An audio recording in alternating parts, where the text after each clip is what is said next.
السلام علیکم everyone. Our today's lecture is about Anglo Norman period. اس کو چوسیرین ایج بھی کہا جاتا ہے اور یہ مڈل ایجز کا بھی یہیں سے جو ہے نا وہ آغاز ہوا تھا. یہ 1100 اے ڈی سے 1500 اے ڈی تک اس کے ڈیوریشن ہے. بیٹل آف ہیسٹنگ سے اس کا آغاز ہوا تھا. اس کو نارمن کانکویسٹ بھی کہا جاتا ہے جو کہ ہوئی تھی 1066 اے ڈی میں. کنگ ولیم فرسٹ جو ہے ولیم دا کانکرس ولیم دا کانکر جس کو کہا جاتا ہے، وہ اپنے ساتھ 7,000 سپاہی اور 700 جہازوں کے ساتھ جو ہے وہ انگلینڈ پر حملہ آور ہوا تھا.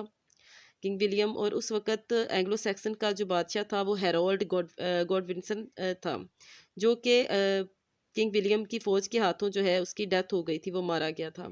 اور تب سے جو ہے وہ آغاز ہوتا ہے اینگلو نارمن پیریڈ کا. نارمن اصل میں کیا ہے؟ نارتھ مین.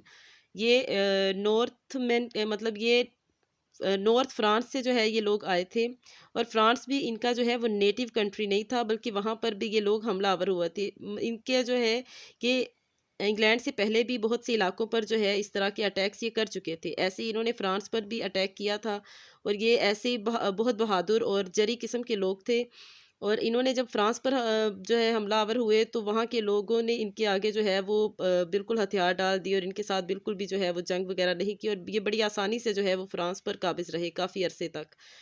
اور وہاں پر رہنے سے انہوں نے جو ہے وہ فرینچ لینگویج سیکھی، فرانس کی عورتوں سے شادی کی اور وہاں کے کلچر کو سیکھا، اور وہاں سے بہت سا جو ہے یہ تھوڑا سا ان میں مطلب کلچر جو ہے ان میں آ گیا. لیکن اس کے باوجود یہ اپنی اس بہادری کو اور ایکسپلورر جو ان کے اندر ایکسپلور کر لینے کا جذبہ تھا وہ ختم نہیں ہوا. تو اس کے بعد بھی جو ہے انہوں نے مختلف جگہوں پر مختلف ملکوں پر جو ہے وہ اپنے حملے جاری رکھے. ایسے ہی انہوں نے جو ہے وہ انگلینڈ پر بھی حملہ کیا. ان کی لینگویج جو ہے وہ فرانس میں رہنے کی وجہ سے جو ہے وہ فرینچ لینگویج یہ بولتے تھے.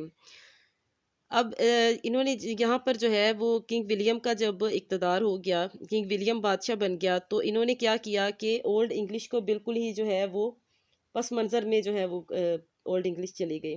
William the conqueror stops to teach old English language.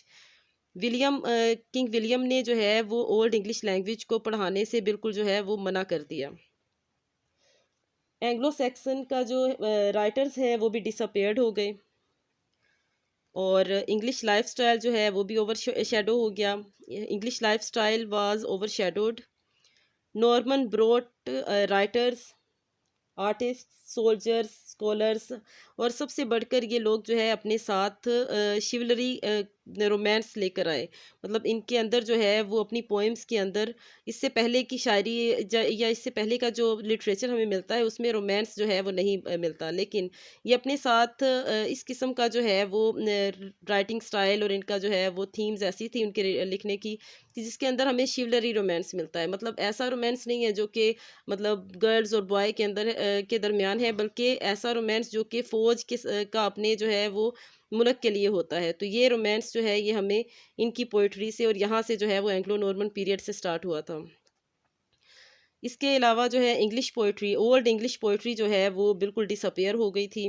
اور کورٹلی پوئٹری سوٹیڈ ٹو مونارکس، جو کہ حکمرانوں کو خوش کرنے والی پوئٹری تھی، وہ پوئٹری لکھی جاتی تھی. اور جو عام عوام کے حوالے سے جو ہے ان کے حالات بیان کرنے والی پوئٹری ہے وہ بالکل بھی جو ہے وہ ڈس اپیئر ہو گئی تھی.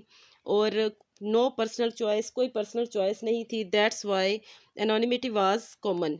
مطلب پرسنل چوائس نہیں تھی، کسی کو شخصی آزادی حاصل نہیں تھی کہ وہ اپنی مرضی سے جو ہے وہ کچھ بھی کسی بھی حوالے سے لکھ سکے. تو لوگ پھر جو ہے وہ بے نام اپنے ورک کو لکھتے تھے، اس کے ساتھ اپنا نام نہیں لکھتے تھے. اس وجہ سے anonymity was common.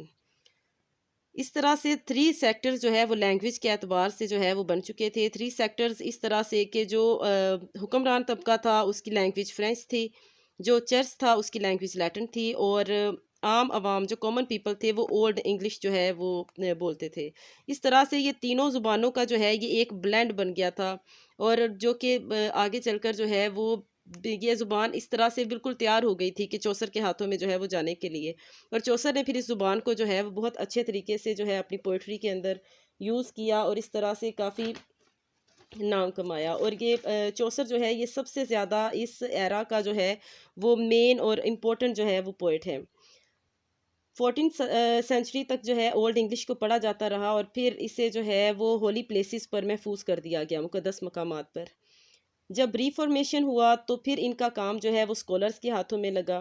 17th century میں اولڈ انگلش لٹریچر کے ریفرنس اور ڈکشنری وغیرہ بھی نکالی گئی اور 19th سینچری کے اسکالرز نے ان کے بارے میں معلومات حاصل کرنے کی کوششیں بھی کیں. Over all old English literature has great influence on modern English literature. Many modern poets translate old English poetry. اور اگر جو ہے وہ رائٹرز اور ورک کی بات کی جائے تو اس میں سب سے اہم نام جو ہے وہ صرف چوسر کا ہی اس میں آتا ہے. چوسر کے لیے جو ہے وہ اس کی الگ سے ویڈیو بنائیں گے. فی الحال کے لیے اتنا ہی. امید ہے آپ کو آج کے لیکچر کی اچھے سے سمجھ آ گئی ہوگی. اگر آپ کو اچھا لگا ہے تو لائک کر دیں، شیئر کر دیں. Thank you.